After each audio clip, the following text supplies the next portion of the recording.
C'est les portraits du Hainaut sur Radio Club. Très heureux de vous retrouver. Aujourd'hui, on va parler de solidarité avec le festival de solidarité en faveur des enfants déficients visuels.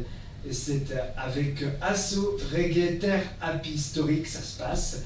Et nous sommes avec Sylvie Bonte, présidente. Bonjour. Bonjour à tous. Et je me tourne vers Lionel Bonte pour cette interview. Secrétaire, bonjour. Bonjour à tous. On vous avait reçu il y a quelques mois dans l'émission Place Publique avec Sylvie et Maxime pour parler de votre association. Qu'en est-il aujourd'hui de l'association? Comment se porte-t-elle? Alors, elle se porte bien, on va dire qu'elle se porte bien. Nous avons plein de projets à continuer à engager. L'Asso Reggae Therapy Story organise des événements caritatifs en faveur des enfants déficients visuels par le biais de l'association pour des yeux d'enfants. Et on a passé cette année quasiment à organiser les événements à venir, à rechercher des lieux de spectacle. Et on a abouti avec un festival de solidarité qui se déroulera le 26 septembre 2026 au paquebot d'Orchy. Et entre-temps, on organise d'autres événements. Donc il y a une bourse au disque le 18 avril à Elem, bonne bourse au disque, quelque chose de chaleureux et de convivial, organisé donc par l'Asso Reggae Therapy Story. On fera un appel aux dons pour les enfants déficients visuels lors de cette journée.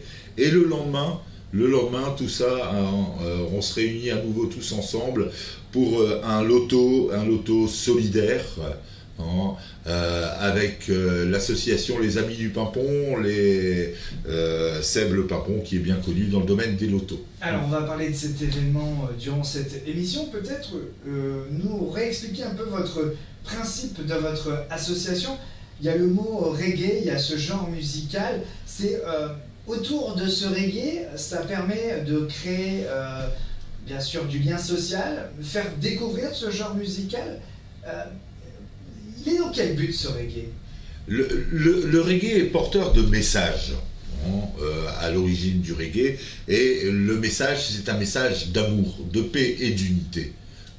Donc on en a bien besoin là actuellement dans tout ce qui se passe autour de nous, de se réunir autour d'une cause principale, de la cause de l'existence humaine, qui est l'unité et l'amour. On peut régler beaucoup de choses par le dialogue et par l'amour. Et cette musique dont nous sommes des passionnés à l'origine, et nous sommes aussi porteurs de ce message par le biais des artistes du reggae qui vont venir, et aussi de cette diffusion musicale, puisque c'est le message du love, comme on dit, porté par le reggae, est universel, et ne choisit pas son lieu de présentation, etc. Il est né en Jamaïque, et il y en a en France, il y en a en Belgique, il y en a dans tous les pays du monde, et cette musique est universelle.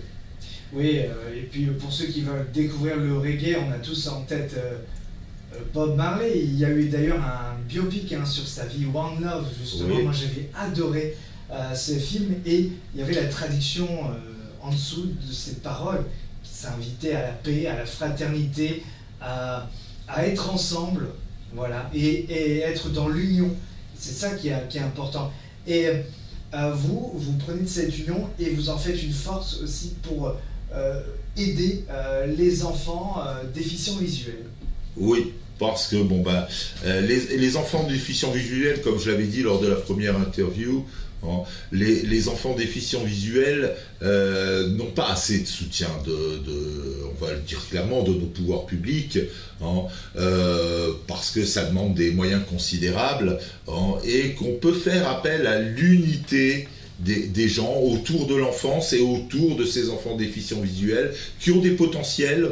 On doit faire de l'inclusion, de l'achat de matériel spécialisé et leur apporter dans le secteur, parce que il faut travailler avec ces enfants pour qu'ils puissent y réussir et ne pas être laissé dans l'oubli ou dans l'abandon et arriver à des situations où on a par le biais de notre autre association pour des yeux d'enfants, hein, on nous rapporte des cas un petit peu désespérés quelquefois de jeunes qui ne trouvent pas d'orientation scolaire parce qu'ils sont déficients visuels, loin des écoles régionales de déficients visuels et qui n'ont pas la possibilité d'étudier correctement alors qu'ils ont les capacités. C'est ce que je disais tout à l'heure encore avec des gens dans une commune, hein, il y a même des déficients visuels qui peuvent être magistrats. Le premier président de la Cour de justice de Lille, hein, est aveugle et il y est parvenu, mais grâce à de l'aide. Mais bon, il faut de l'aide pour tous ces enfants qui peuvent réussir et ouvrir un monde meilleur. Et ça va aussi pour les personnes malentendantes. J'avais vu un documentaire au festival de cinéma. Elle n'entend pas la moto. C'est l'une des premières femmes à piloter un avion avec une déficience auditive. Donc ça prouve qu'on avance petit à petit. Le combat est long, le chemin est long, mais on avance petit à petit. Vous voyez, vous, que ça avance dans ton côté? Oui, ça avance avec de l'aide. Hein. Nous, on a un cas qui nous est personnel, mais je veux dire, mais on a le cas d'un enfant déficient visuel en très basse vision, hein, qui là est en train de passer son bac professionnel pour devenir styliste de mode, et il sait manipuler une machine à coudre avec des outils supplémentaires, mais il peut manipuler une machine à coudre et créer des vêtements, et d'ailleurs il est excellent, et il veut même se spécialiser dans la création de vêtements pour animaux. C'est de faire une ligne fashion pour les animaux. Donc tout est possible. Et est-ce que lui, il aimait bien le reggae? Il a pu découvrir le reggae grâce à vous?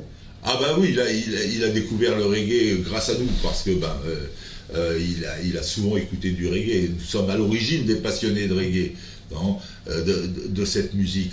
Mais nous ne sommes pas que passionnés de reggae, hein, puisque bon, pour le festival, on a un artiste qui sera là, qui n'est pas un passionné de reggae, hein, et qui est déficient visuel. On va parler de cet événement au cours de cette émission. Peut-être une petite parenthèse, parce que le week-end du 18 et 19 avril, il y a déjà un événement chez vous, où ça se passe, et qu'est-ce qu'on y fait? Alors, de cette bourse disque, tout du monde autour de la passion du disque vinyle, la passion du CD, hein, on va oublier un petit peu toutes les plateformes de streaming, hein, et se mettre à écouter de la musique à l'ancienne comme on l'écoutait chez nous, et de la musique bien authentique. Hein. Donc on va avoir beaucoup de monde, et lors de cette bourse disque, on aura aussi un appel aux dons, hein, pour l'association pour des yeux d'enfants, hein, et tout cet événement est organisé pour amener du monde. Donc on invite tous les gens qui sont dans le secteur de la porte du Hainaut à venir sur cette bourse disque. Il y en a une autre qui se fait un petit peu plus loin dans le secteur, hein, mais les passionnés ont tendance à bouger et à venir, et il y aura restauration sur place, une buvette associative, tout ça, ce sera du convivial. Bourse au disque, bourse au disque, bourse au vinyle, non? Oui, bourse au vinyle, bourse au CD, aux cassettes. Hein. Cassettes? Oui, les cassettes reviennent en force. Hein. On s'en est aperçu dernièrement. Quelqu'un est venu nous proposer un magnétophone à cassette de 1972, hein, afin de le présenter. Et ça revient beaucoup, quoi. Je veux dire, on retourne vers des supports. Les gens aiment avoir, nous on le sait parce que bon, on écoute beaucoup de musique, mais on aime avoir le disque en main. Ça a une valeur morale et une valeur affective. Oui, et puis c'est de réécouter la musique ensemble aussi. Cette idée de faire ensemble. C'est la première bourse que vous organisez, ou il y en avait une deuxième avant? Il y en a eu une précédente l'an dernier, c'était le 19 janvier 2025, Bon, ça avait amené du monde, hein, mais le climat ne s'y prêtait pas. Ce jour-là, il avait gelé et neigé, les routes étaient impraticables, mais on a quand même eu du monde et ça avait bien tourné. Et on en profite, puisqu'on est sur place, le lendemain, il y a un grand loto solidaire. Et là, il y a beaucoup de lots à gagner, des cartes cadeaux, des choses comme ça. Et bon, nous, on est néophytes dans le domaine du loto, donc on a confié ça à Seb Le Pimpon, hein, qui va venir l'animer et l'organiser. Et nous serons là également avec un stand d'appel aux dons et également la buvette associative et de la restauration sur place. Hein. Donc la veille, il y a de la restauration, c'est assuré par la friterie d'Elem, hein, qui sont nos partenaires depuis maintenant un bon moment. Et également le lendemain, on va faire des pizzas, on va faire des choses comme ça. Ce sera convivial, un loto vraiment convivial. Eh bien, on va se régaler et on va passer une belle après-midi avec vous. C'est à Elem. Hein. C'est à Elem, salle des fêtes d'Elem, rue Henri Parent, salle Maurice Bézieux. Et puis, vous ne reposez pas parce que vous enchaînez aussi quelques mois plus tard avec le Festival des Solidarités. On en parlait, hein, le 29 septembre de 19h à minuit et demi. Ça se passe où ? Alors, c'est le 26 septembre. 26 septembre. Hein. Ça se passe au paquebot d'Orchy, hein, paquebot d'Orchy qui est à côté de l'Arena. Hein, paquebot d'Orchy qui est une salle de spectacle merveilleuse, un auditorium formidable. Hein. On attend à peu près 800 spectateurs. Hein. On a ce festival donc, se déroulera à peu près pendant 4h, 4h30 de musique, hein, avec des artistes locaux, hein, locaux, départementaux, on va dire. Bon, ça reste du local. Là. Ouais, ça reste du local. Dans la région, Voilà, dans la région. Hein, et également des surprises. Donc, comme artistes, on aura des artistes reggae, Stico. Nous aurons également Yves HDZ, hein, qui lui, Stico est de Lens, Yves HDZ est d'Arras. Hein. Nous allons avoir également un artiste qui nous vient spécialement de Jamaïque, qui enregistre dans les studios Tuff Gong, studio de Bob Marley, hein, à Kingston. Hein. Il s'agit de Black Thunder, hein, qui nous fait l'honneur de venir spécialement de Jamaïque pour chanter pour nous. Hein. Donc il fait partie des légendes du reggae. Hein. Nous aurons également Gromans, hein, qui est plus artiste reggae, hip-hop, chata. Hein, ça, c'est plus pour la partie des jeunes, hein, des youths, comme on les appelle dans le reggae. Hein. Et donc, Gromans qui vient d'Amiens. Hein, et nous aurons en dernier Casey McQueen, qui nous vient de Toulouse, hein, mais qui est originaire des Caraïbes. Hein, et qui nous vient de Toulouse, Casey McQueen, qui est non-voyant, hein, et qui là vient de faire une tournée des Zéniths en première partie de JAL, c'est ça, hein, il vient de faire la première partie et fait une ovation, il a fait carton plein, hein, sur tous les Zéniths. Donc il est venu au Zénith de Lille, au Zénith de Toulouse, bien sûr, hein, Rouen, Paris, Strasbourg, il a parcouru Luxembourg, il a fait tous les Zéniths et je peux vous dire que c'est... Alors là, c'est pas un artiste reggae, c'est un artiste soul, pop, et qui a un talent formidable. Eh ben ça s'annonce une très très belle soirée avec beaucoup de musique, des rencontres. Et puis voilà, une soirée de 19h à minuit et demi. La billetterie est en ligne, hein, sur le paquebot. Sur le paquebot.fr. Mais dans tous les cas, on peut la retrouver, la billetterie, on tape Festival Rétinaction 2026, automatiquement c'est référencé un peu partout, et la billetterie est à la FNAC, chez Leclerc Billetterie, Carrefour Billetterie, Auchan Billetterie, toutes les billetteries autour de la musique. Rétinaction, voilà, c'est le nom de ce voilà. festival. Alors, Rétinaction, c'est un mouvement en fait que nous avons lancé il y a 1 an. Rétinaction, mouvement qui va être récurrent tous les ans. C'est pas pour faire, on va dire, c'est pour faire comme les Restos du Cœur, c'est-à-dire que, mais à petite échelle. On n'a pas besoin de faire des shows télé, etc.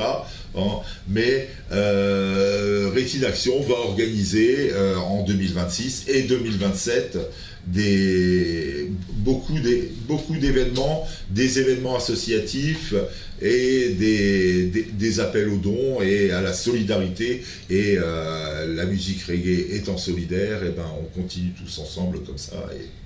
Donc c'est le 26 septembre et l'ouverture des portes est à 17h30. 17h30. Voilà. Et il y aura un bar associatif aussi,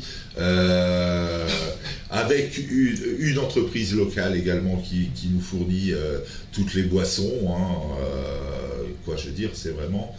On est dans le local qui va bousculer les choses et faire avancer les choses, la culture et la solidarité. Exactement, ça c'est un bon mot en tout cas de ce festival. Et puis d'autres événements vont arriver, je sais que vous êtes même très pour 2027 déjà. Voilà, c'est-à-dire que les événements se réservent bien avant, parce que trouver des lieux de spectacle, ça demande beaucoup de travail. C'est le travail de Sylvie, de la présidente, d'y aller, de contacter les salles de spectacle. Bonjour, j'ai mon mouvement Rétinaction, on va organiser un concert et il faut trouver les accords. Les artistes, nous les avons déjà. Il y aura d'autres artistes qui seront différents l'an prochain, en 2027. Dans l'ensemble, la cause d'aider les enfants déficients visuels touche beaucoup de monde. On a même des artistes qui viennent spontanément vers nous, qu'on ne connaît pas et qui nous proposent de nous soutenir. Je veux dire, le cas par exemple de Black Thunder que nous avons rencontré en studio quand il était de passage à Lille. On l'a rencontré en réunion de studio. Bonjour, qui êtes-vous? On lui parle en anglais et je lui ai expliqué en anglais quelle était notre démarche et je lui ai parlé immédiatement du festival de solidarité que nous organisions, sans lui demander de venir. Il est venu spontanément et dire moi je viens chanter pour les enfants, je suis là et comme il me l'a dit, ma vocation est de chanter et d'aider les gens. Donc, il avait été invité par le président de la République du Ghana pour chanter pour l'anniversaire de la République du Ghana, pour soutenir les enfants au Ghana. Donc c'est vraiment... Oui, c'est vraiment des artistes qui ont vraiment la main. Ils sont engagés. Ils sont engagés. Dans tous les cas, dans le reggae, ou je pense que même dans tous les artistes chanteurs sont des gens qui sont engagés pour des causes. On peut venir les critiquer sur tel ou tel point de leur vie privée, mais dans leur vie professionnelle d'artiste, ils chantent toujours pour une cause, pour un besoin du public. Alors il n'y a pas que les artistes qui sont engagés, il y a aussi les bénévoles, vos bénévoles, peut-être en parler, et de se dire qu'un festival comme ça, heureusement qu'il y a des bénévoles pour le faire, pour maintenir, ne serait-ce aussi que la buvette, aussi être avec les artistes, accueillir le public, et puis vous en cherchez aussi toujours des Oui, on cherche des bénévoles, on cherche des adhérents à l'association pour que l'association ait beaucoup de poids. Hein. Bon, on a déjà pas mal d'adhérents, mais nos bénévoles qui sont des jeunes attentifs, et on a pas mal de bénévoles qui sont vraiment engagés, et ils viennent de différents domaines, pas obligatoirement des domaines musicaux, hein, mais on a beaucoup de bénévoles, et ce sont des jeunes qui veulent en donner pour d'autres jeunes, quoi. Je veux dire, qu'on ne dise pas que les jeunes sont plus solidaires, ils sont solidaires. Ils Quoi. sont solidaires. Alors vous devez avoir un beau carnet d'adresses alors avec tous les artistes que vous rencontrez. Oui, Sylvie a un gros carnet d'adresses. Je vais vous dire franchement, à un moment, je m'étais mis à faire une liste des artistes pour pouvoir un petit peu voir qui on allait contacter en priorité. Et quand j'ai vu la liste du carnet d'adresses de Sylvie, je me suis dit, oh là là, comment je vais faire le tri, moi, là-dedans. On a, Sylvie a un carnet d'adresses d'à peu près 300 artistes, quoi. J'avais vu au festival Les Agités du Mélange un artiste reggae, Max One, et Rootsmaker, c'est bien ça. Ouais. J'avais adoré aussi, ils avaient chanté aussi la liberté, la fraternité, Equality aussi. C'était un vrai bon moment de partage, et on sent qu'ils ont vraiment ça dans le corps, dans le sang, dans les tripes, et il y a un vrai partage.